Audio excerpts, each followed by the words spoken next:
رحبوا بكم جميعا لهنا في الملتقى الوطني الأول في ولاية سطيف لمصلحة علم الأوبئة والطب الوقائي في المستشفى الجامعي سطيف حول التلقيحات أو حول البرنامج الوطني للتلقيح. أولا قبل كل شيء نبدأ بالاستماع للسلام الوطني.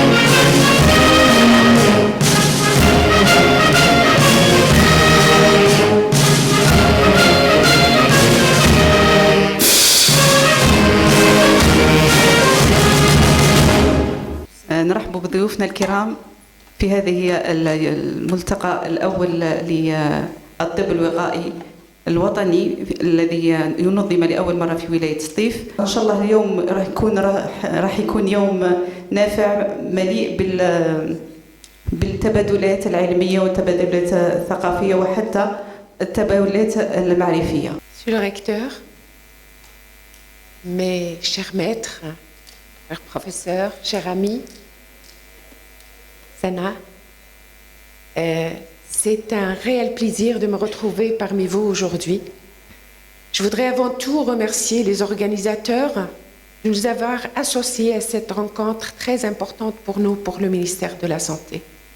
Je voudrais remercier Monsieur le recteur de nous ouvrir ses portes pour se retrouver aujourd'hui discuter d'une thématique très importante, en l'occurrence la vaccination. Moi, je suis ravie de voir le premier séminaire d'épidémiologie. Merci d'être là et je suis vraiment heureuse d'être dans cette belle ville, Sétif, que j'aime tant. Merci. Donc, au nom de M. Lydie Explique, qui est retenu par une réunion avec M. le ministre au niveau d'Alger, il m'a chargé de vous souhaiter la bienvenue et de lire un petit mot pour inaugurer et participer à cette journée. Grâce aux efforts des équipes médicales, bien sûr, des institutions nationales et nos partenaires, notre pays a pu réaliser des avancées importantes dans plusieurs programmes de vaccination tout en relevant de nouveaux défis. Donc cette journée est l'occasion de présenter des actualités scientifiques, échanger sur les pratiques cliniques, répondre aux défis des hésitations vaccinales et renforcer la collaboration entre les différents acteurs de santé. Je tiens à remercier chaleureusement tous les intervenants, les organisateurs, et en particulier le professeur Boukharbaba et Dr Rouaber pour l'engouement et pour l'organisation de cette journée. Donc, sans trop tarder, je vous souhaite la bienvenue et un bon séjour à Sidi. Merci. Bismillahirrahmanirrahim, wa salatu wa salam ala nabiyuna al-karim. Madame la directrice centrale représentante de Monsieur le ministre de la Santé, Monsieur le chef de département, Madame Boukharbaba, mes chers amis, mes maîtres, les enseignantes et les enseignants, les étudiantes et les étudiants, Al-Hudur al-Karim, assalamu alaikum wa rahmatullahi ta'ala wa barakatuh. La vaccination a permis de sauver des centaines de millions de personnes. Quand on n'avait pas ça, l'histoire se rappelle de la peste noire et les fables de Merlin l'Enchanteur qui a sauvé l'humanité, wakada. Donc la journée et la thématique sont extrêmement importantes à mon sens. L'espace de l'université se réjouit d'accueillir des réflexions, des échanges, des bilans. Marhaba bikum, la ville de Sétif sonore et l'université et la fac de médecine de Sétif également sont honorés d'accueillir ces journées et je déclare ouvert les travaux de cette rencontre nationale sur la vaccination. Rabbi yufaq inshallah wa ya'tikum tawfiq wa sahab. Moi, je vais vous donner un aperçu sur l'éradication de la la poliomyélite. Quand on parle d'éradication, c'est à l'échelle planétaire, élimination, c'est à l'échelle continent élite. Cette introduction, on va parler de pourquoi cette maladie et ce qui va rendre l'éradication de cette maladie. Et ce fait en matière de polio, c'est vrai que l'Algérie a été certifiée. Ceci dit, ça veut dire qu'on n'est pas impacté, on maintient notre certification. Donc, comme introduction, l'Algérie a instauré son programme élargi de vaccination au lendemain de l'indépendance, avec un engagement fort de l'État et une adhésion massive de la population. Donc, pour le contexte et les enjeux, la problématique avant le débat, c'était beaucoup plus pour la perte des données, les retards vaccinaux, etc. Et l'objectif du débat, ce serait de centraliser toutes ces informations, avoir des alertes en temps réel pour les gens qui ne se présentent pas pour le rendez-vous vaccinaux, mais également pouvoir gérer tout ce qui est manifestation post-vaccinale indésirable. Que la vaccination reste un pilier essentiel de la prévention en santé publique.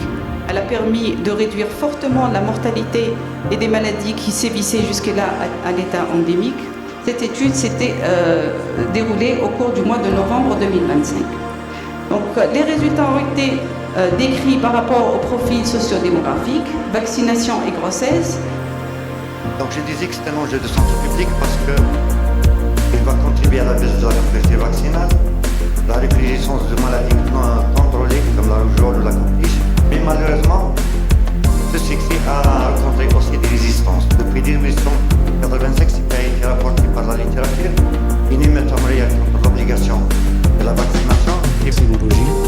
Surtout, on a vu cette problématique avec le rattrapage vaccinal. On s'est mis d'accord avec les médecins-chefs, les pédiatres, ok, on a préparé une liste. Donc, politique du carnet de santé.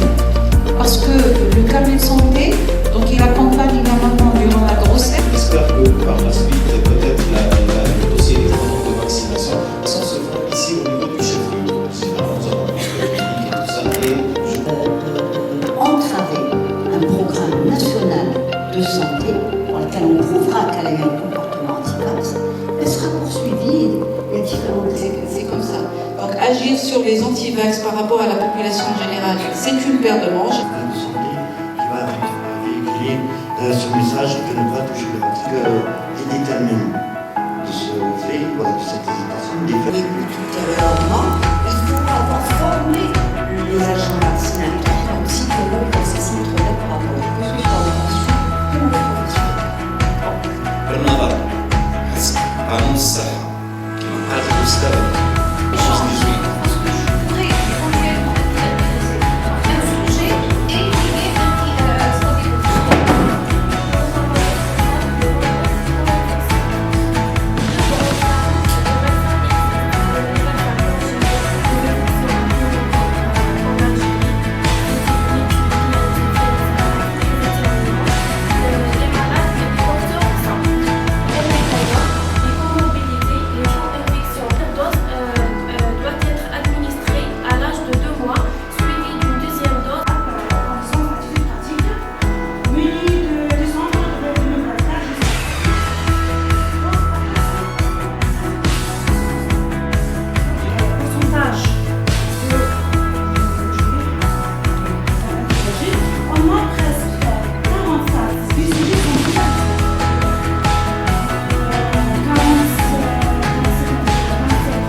Honorable assistance.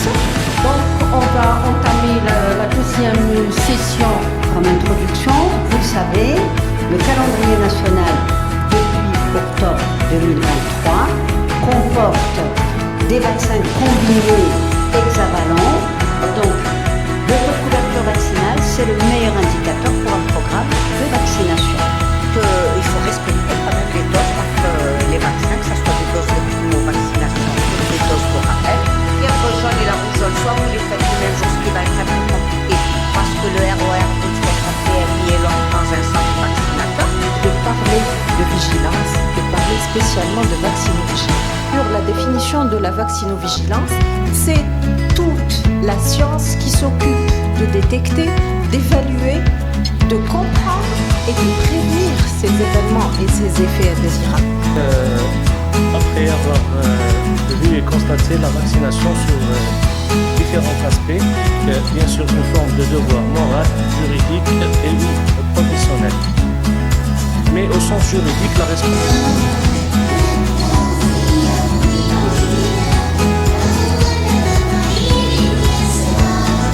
احتضنت جامعة فرحات عباس بولاية سطيف الملتقى الوطني الأول لعلم الأوبئة. يعني هو أول ملتقى فيما يخص مصلحة علم الأوبئة والطب الوقائي للمستشفى الجامعي سعدنا محمد عبد النور سطيف. معنا يعني الحاضرين أخصائيين من وزارة الصحة وأيضا من اللجنة الوطنية المختصة في تلقيح الأطفال. يعني هنا نتبادلوا الخبرات العلمية باش نشوفوا واش راهو يسووا، واش راهو جديد، واش كاين جديد، وهي ما هو جديد فيما يخص التلقيحات باش نقدموا لقاحات آمنة وبطريقة آمنة لأطفالنا. الهدف من هذا الملتقى هو انه حبينا نجمعوا اون لافي اورغانيزي قبل ما يكونوا حملات التلقيح، كنا بروغراميين باش نديروا هذا اليوم الوطني. عرضنا مختصين من وزارة الصحة، من لو كوميتي ناسيونال تاع لو سويفي دي مانيفستاسيون بوست فاكسينال، نخبة كبيرة من الأخصائيين الوطنيين. الوفاء يعني والبرنامج تاعها يتضمن يعني هذا النشاط ألا وهو التنظيم أو المشاركة في التنظيم، ولقد أبت جمعية الوفاء على هذه يعني هذا النشاط هذا منذ سنوات العلمية. فتبادل الخبرات بين الأطباء فيما يخص البحث العلمي يعد هاما ويعود بالفائدة على الوطن والمواطن على حد سواء.